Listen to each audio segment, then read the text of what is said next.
Dateline Washington. In June 2020, the progressive Washington Post had noted just barely 3 months into a pandemic declaration that months of discord about the coronavirus epidemic have transformed the cloth mask into a potent political symbol, touted by Democrats as a key part of communal responsibility, labeled by some GOP leaders as a sign of government overreach and as a scarlet letter pinned on the week. Some intelligence analysts have noted that, while, for electoral politics, these arguments may resonate with many voters, however, neither side appears to grant any pertinence to the actual science, as reported, for paragraphs below the headline in that Washington Post story, that the non-medical grade facial coverings that governments had been mandating probably did not work, based upon a hasty review of 172 recent studies that had only confirmed the findings of the NIOSH over a decade ago, and had that peer-reviewed study, using the same diagnostic equipment that is used to rate medical-grade respiratory protection, like the N95, had established that non-medical grade substitutes might be effective, there would have been no need for any evolving science.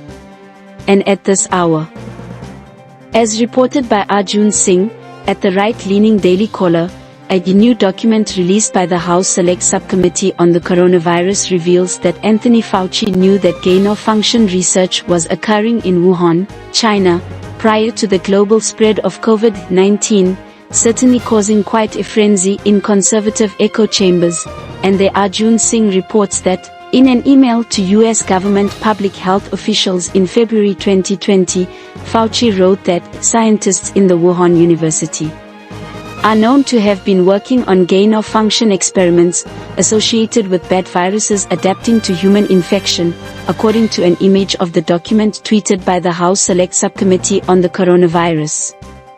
Apparently, the email reveals that Fauci knew of the Wuhan Institute of Virology's research into coronaviruses that mirrored COVID-19 prior to his claim that there was no evidence that the virus was produced in a laboratory.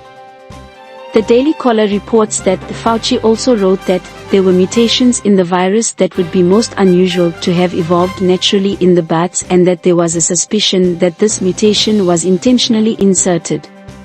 He claimed this was the conclusion of international physicians following a conference call on February 1, 2020, after which they wrote a now controversial Proximal Origins, a paper that claimed the virus emerged naturally. On the left, according to the New York Times, Christian G. Andersen, a Danish evolutionary biologist and professor in the Department of Immunology and Microbiology at the Scripps Research Institute, at La Jolla, California, and Robert F. Gary Jr. of Tulane University School of Medicine, were 2 of 5 scientists who had authored what had become the definitive study regarding a zoonotic evolution for a novel coronavirus of an etiology, described as quite singular. The proximal origin of SARS-CoV-2 had been published in the journal Nature Medicine in March 2020, and, this week, these 2 world-renowned virologists appeared on Capitol Hill to deliver a pointed defense of their findings that the coronavirus pandemic was natural in origin, and told skeptical Republicans that Dr. Anthony S. Fauci did not exert influence over a scientific paper they wrote to that effect. And, at least as reported by Cheryl Gay Stolberg and Benjamin Mueller at the prestigious New York Times, the paper is at the heart of Republicans' unproven assertions that Dr. Fauci and Dr. Francis S. Collins, then the director of the National Institutes of Health, tried to tamp down the idea that a lab leak caused the pandemic. These journalists report that Republicans have used the emails to suggest that scientists studying the origins of the virus, after originally voicing the idea that it might have been engineered in a laboratory, changed their mind because of input from Dr. Fauci and Dr. Collins, including during a February 1, 2020, conference call that included authors of the Proximal Origin study. And, the scientists have said their views changed after days of intense work, which included studying features of the virus that were also identified in related coronaviruses in other species and consulting with virologists who had more experience studying coronaviruses. In June 2021, New York Times journalists James Gorman and Carl Zimmer had reported that, among the thousands of pages of Dr. Anthony S. Fauci's emails released recently by BuzzFeed News, a short note from Christian Anderson, a virologist at the Scripps Research Institute in La Jolla, California, has garnered a lot of attention. And, over the course of the prior year, marking the first full year of the pandemic declaration, Dr. Anderson had been one of the most outspoken proponents of the theory that the coronavirus originated from a natural spillover from an animal to humans outside of a lab. However, in the email to Dr. Fauci in January 2020, Dr. Anderson hadn't yet come to that conclusion, and he told Dr. Fauci, the government's top infectious disease expert, that some features of the virus made him wonder whether it had been engineered, and noted that he and his colleagues were planning to investigate further by analyzing the virus's genome.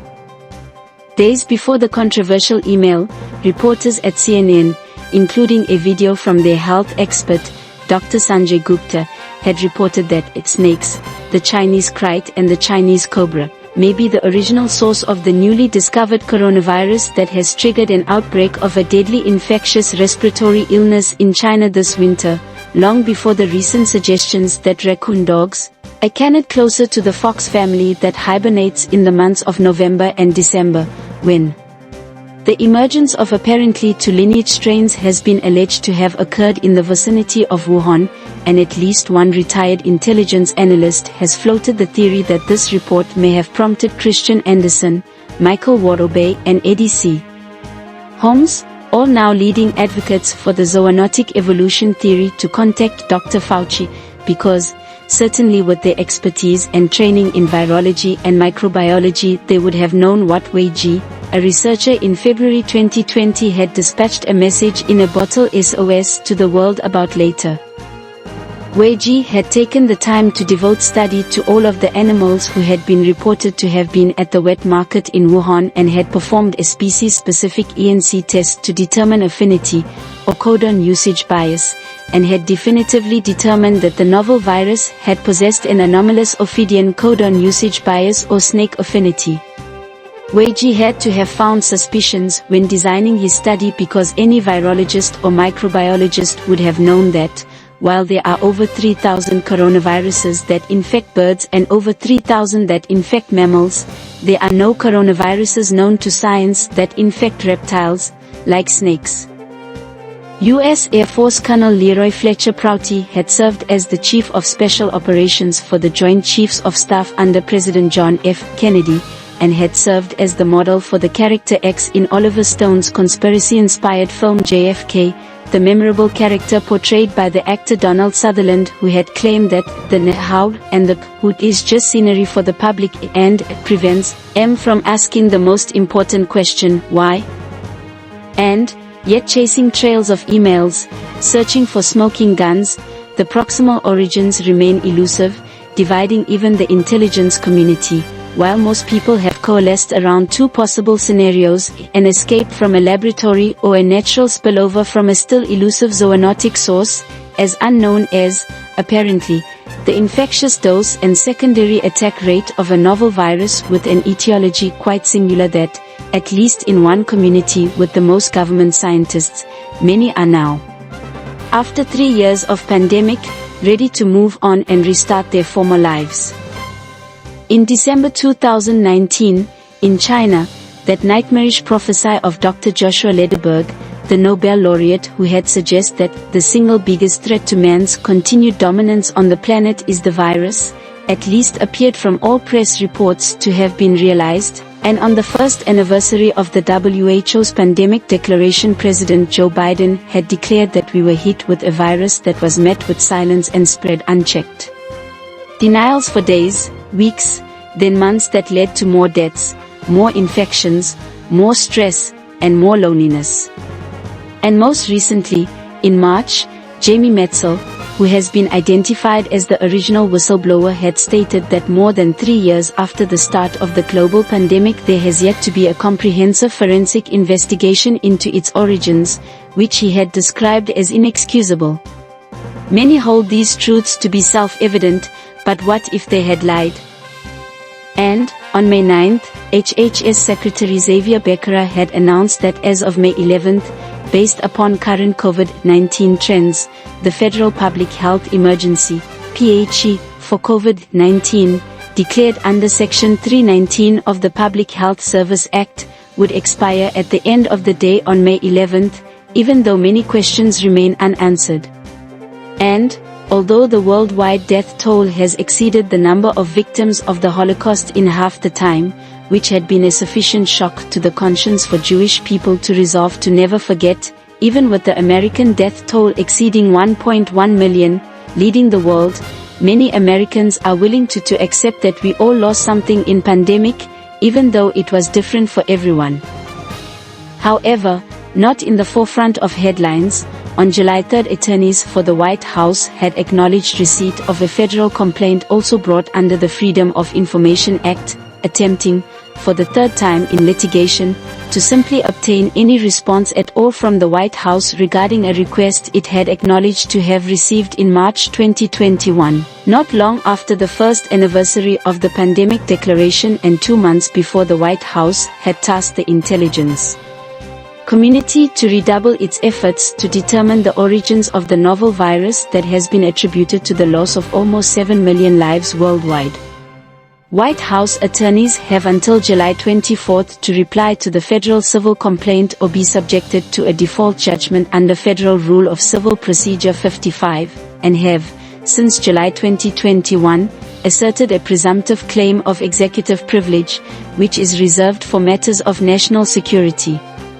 The request had sought to determine whether certain standard metrics for COVID-19, i.e., infectious dose and/or secondary attack rate, were classified information, and, under Executive Order 12,958, promulgated in the Clinton administration, these metrics could not be classified unless the government owned the causative biological agent for COVID-19. And, without the requirement for any drama about emails, if these metrics are owned by the government and are classified, the virus could only, as a matter of law, have found its origins in a laboratory. That is the news for now in Arlington, and we shall keep you posted on this developing story.